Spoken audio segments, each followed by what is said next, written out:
We are back out here at Scolicare again with head clinician Dr. Xavier Counts. And so earlier we talked about adolescent scoliosis and the early signs, but when do doctors really decide to start that treatment?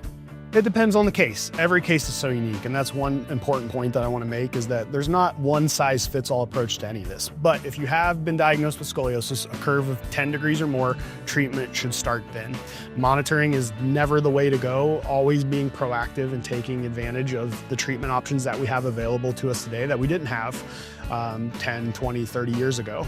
The sooner you begin treatment, the earlier you begin it, the better clinical outcomes we see as well. And when you get up to curves that are 20 to 25 degrees, you have to take more drastic actions, not only to maintain and make sure that your curves aren't getting worse, but also to get the best results and possibly even correct the spine. Right. I have heard about the watch and wait approach, especially with kids.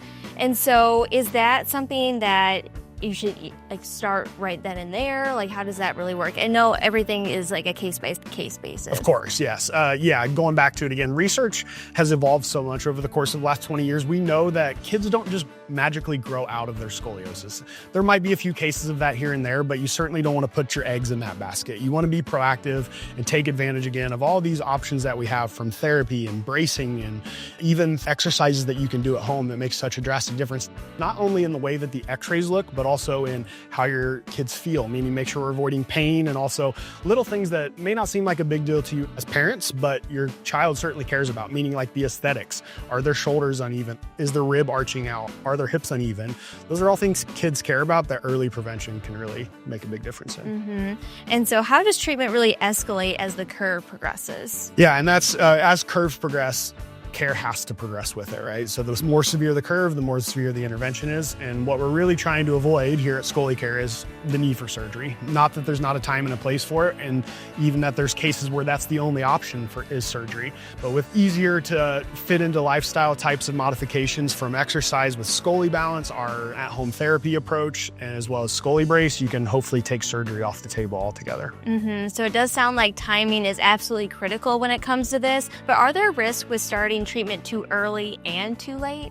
Yeah, with being too late, the options get very, very narrow. And that's where a lot of kids, if they catch their scoliosis much later, surgery might be their only option. But really, if you've been diagnosed, there's no too early. There's always things that we can do, even if it's just simple exercises. And of course, that's the other advantages to getting started early, is we can monitor very closely. Rather than just waiting and doing nothing, we can x-ray every 3 months or every 6 months and really track the progression, because that helps us come up with the best treatment options for you. Yeah, and of course the parents are probably certainly worried about this. And so any tips out there that you would give to parents? Yeah, tips are don't wait and watch. Don't monitor. That's one of the worst things that you can do. Be proactive about it and do your research. And if you're unsure of where to find that research, our website is a great place for that. If you want to come in and consult with us for free here at Scolicare Louisville, we can always sit down and walk you through what the best options are, and you would come up with like a customized treatment plan for you or your child. All right, well, thank you so much for having us out today. We are featuring them all throughout the month of June, because June is Scoliosis Awareness Month. So to get in touch with his team and to learn more, just go to scolicare.com.